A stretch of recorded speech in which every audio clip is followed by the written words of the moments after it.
If you bought 6 cans of chickpeas and you were stressed out about it, would you make these recipes, yes or no? If I bought 6 cans of chickpeas, I would still buy 6 more. I would be worried that I didn't have enough.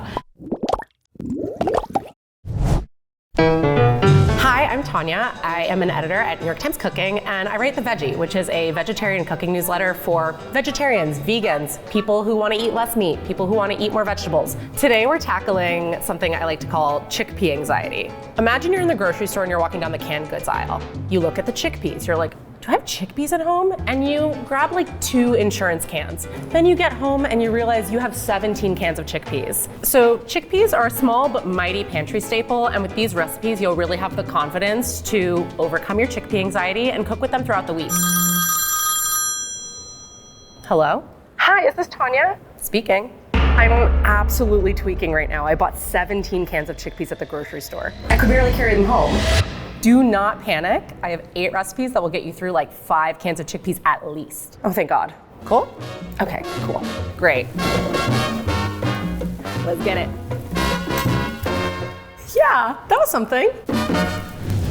Now, there are a few obvious places to start, so let's get those out of the way. These are your chickpea anxiety level 1 recipes. So we're starting with a super simple roasted chickpeas. This is kind of like your absolute basic recipe to make with a can. If you do this at the beginning of your week, you'll have roasted chickpeas to top salads, pastas, what have you. They'll always be better the first day you make them, but if you have them on hand already roasted, you can put them back in the oven at 400 degrees for just 5 minutes to re-crisp them and you'll be good to go. We're just gonna do salt, pepper, and a little bit of paprika at the end, but you can really personalize this to your own spice pantry. These marinated chickpeas from Kenji Lopez are narrowly the second simplest thing you can do with a couple of cans of chickpeas. The first step is the only step. You have some sherry vinegar, some olive oil, some chopped alliums, salt and pepper, and you're gonna put them in the bowl with the canned chickpeas and mix it up, stick it in the fridge for an hour or however long you like. And similarly, you can use these to top salads and other dishes throughout the week. This is Mark Bittman's hummus. There are a lot of hummuses on New York Times Cooking, but this is our highest rated one. It's also probably our simplest. So you have some chickpeas, some tahini, olive oil, lemon juice, garlic. You could use paprika or cumin, salt. If you use dried chickpeas, then you're gonna wanna use a little bit of the cooking liquid to help the mixture emulsify, but if you're using from canned, you can just sub in some water. Or level up. Even better is when you can get a full meal out of a single can or use up the basics you just prepped. We're gonna make Christian Reynoso's Lemony hummus pasta. This is such a genius, novel use of hummus. We're doing it with the hummus that we just made, but you could also do it with store-bought hummus. And if you feel like your store-bought hummus is not that flavorful, you're gonna doctor it up anyways with shallots, garlic, lemon juice, more olive oil, and then some fun toppings at the end. So we're gonna just do this classic style. You're gonna salt your pasta water. You're gonna put the pasta in. You're gonna reserve some pasta water to help loosen the sauce up a little bit because the hummus is nice and thick. And now we're gonna start with the aromatics. So olive oil in the pan, garlic, salt, shallot, and this is just gonna kind of soften for a couple of minutes. So we're putting 1 cup of the hummus that we made previously into the sauce, followed by half a cup of reserved pasta water, and then the pasta is gonna go right in the pan. Zest some lemon and squeeze the juice in. And then we're gonna mix it all up and it's gonna be so yummy. Because it will thicken as it cools, you can add a little bit more of the pasta water. I'm gonna do that just because it's looking a little thick. Top it with roasted chickpeas, top it with roasted vegetables. Roasted broccoli would be really good, or maybe like asparagus. I'm gonna top it with parsley and sesame seeds because I like a little freshness and a little bit of crunch. Look at her, gorgeous.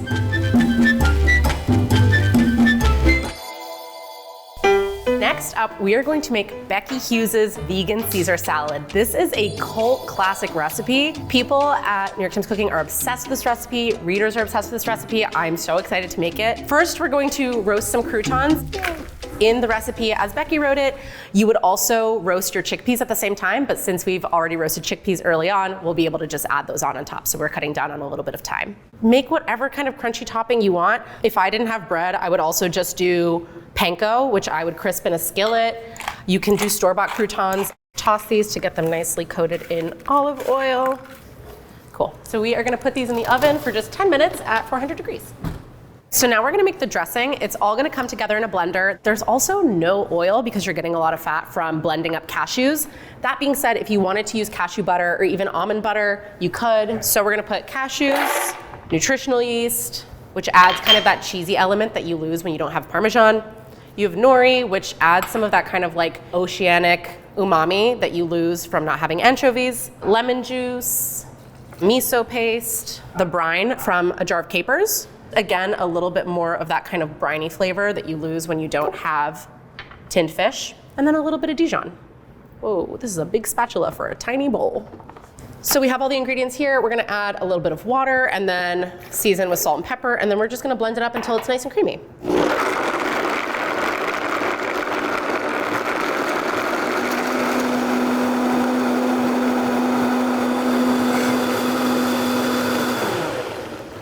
That looks perfect. That's so good. God, this dressing is unreal.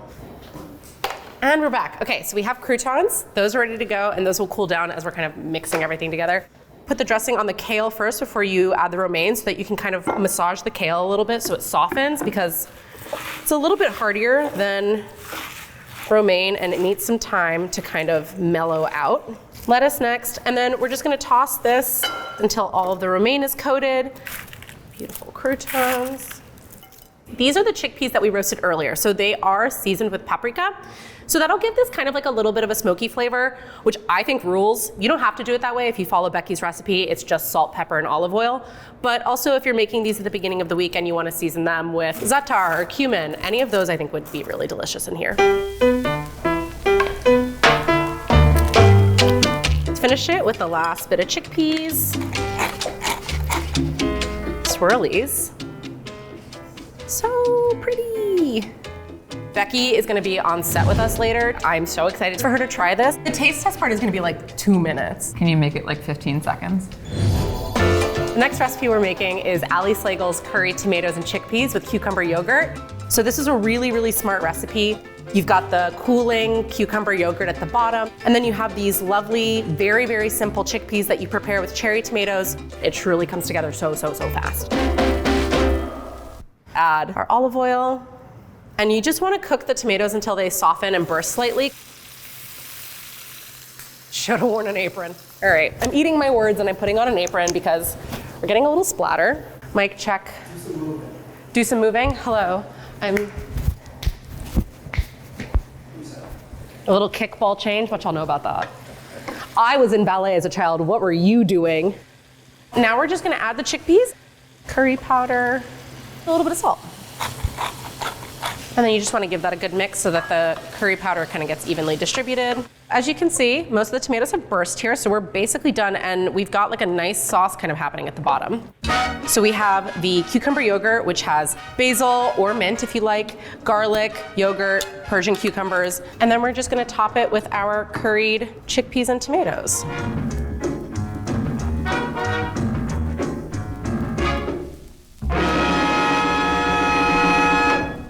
Finally, we've got a couple of delightfully novel and resourceful ideas for using up the liquid in the can.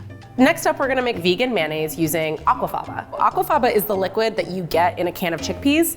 About 10, 15 years ago, people started realizing that it could really stabilize when whipped up. So people will use it to make meringues. We are going to use it here to kind of give body to mayonnaise. So by combining all of these liquids in a jar, ladies and gentlemen of the jury, that is mayonnaise. We will get a really whipped emulsion of mayonnaise. You can use this to make like a chickpea salad where you replace a traditional tuna salad with chickpeas. Sometimes a chickpea salad might use yogurt or tahini, but if you really wanted like a one-to-one swap for mayonnaise, you could just use this and you're really kind of using the whole can in that way, which I think is really fun. So the final recipe we're going to make is a cocktail that calls for egg whites, but we are going to use aquafaba. So this is a Midnight Fizz from Rebecca Pepler. It is similar to kind of a gin gimlet. If you've ever gone to a bar and you want a really frothy cocktail that comes with egg whites, but you're vegan, you might say, oh, I can't have it anymore. You can have it. We're doing a total one-to-one swap. So for 1 ounce of egg white, which is roughly 1 egg white from 1 egg, we are going to use 1 ounce or 2 tablespoons of aquafaba. Do you remember shake weights? Yeah, you do. Does it look frothy? That looks pretty frothy to me.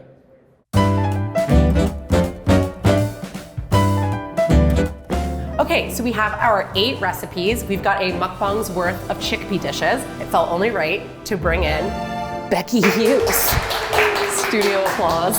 Live studio applause. Are you ready to eat? I'm so hungry. Okay, first what I would like for you to do is I would like you to blind taste test these cocktails. We have one with aquafaba and one with egg white. Only I know the truth. Yum. What's it taste like? Walk me through it. It tastes like Cointreau and gin. Is that what's in it? It's Cointreau and gin. Tastes like Cointreau and gin. This one is way foamier and better. Is it the aquafaba one? That's the aquafaba one. Wow. This does not taste of chickpea at all. It's such a small amount. We're talking an ounce of that aquafaba liquid, but it's so neutral. You don't get any of the flavor, and in fact, it might kind of blend all of the liquors a little bit better. Next up, I'm gonna ask you to eat mayonnaise. I'm not gonna tell you which one is which, but you can probably tell visually. I don't know mayonnaise well enough to know which one it is. I actually thought you were gonna not let this pass your lips, but I'm really? actually really impressed. I'm being brave today. Tastes good. Tastes like mayonnaise. Also tastes good, but tastes like it's made of aquafaba. Nice. I see what you mean. This is totally a serviceable mayonnaise swap, I think. I also feel like if you wanted to make like Chipotle mayo or like, you know, like spicy mayo or something, it would be 100% indistinguishable. Indistinguishable? What's the better word for that? Undetectable. Undetectable. It'd be undetectable. Yeah, you wouldn't know what hit you. Now we are just going to eat our weight in chickpeas. I am so hyped to eat this. Good. So good. It is a salad that is a meal. With the chickpeas and the cashews and the bread. That's protein. That's a meal. So next, we have some marinated chickpeas. Yum. I could delete that Easy. easily. Okay, next. God, I love hummus. That was perfect. Pasta. Wow. It tastes more like butter noodles than it does like hummus. It's like a vegan creamy pasta. It's so good. Can I put this in my purse? Totally, I can't see why not. So we have tasted all of our chickpea recipes. I think we have quenched anybody's chickpea anxiety. If you bought 6 cans of chickpeas and you were stressed out about it, would you make these recipes, yes or no? If I bought 6 cans of chickpeas, I would still buy 6 more. I would be worried that I didn't have enough. But yes, I would make every single one of these again. These 2 that I'd never had before are like really notable. This is like a perfect spread for a week's worth of lunches or dinners. For more amazing chickpea recipes and other really great vegetarian and vegan dishes, sign up for the Veggie newsletter and you can find these recipes and more on New York Times Cooking. Woo! Run it up. Woo! Okay. Did we do it? Were we normal?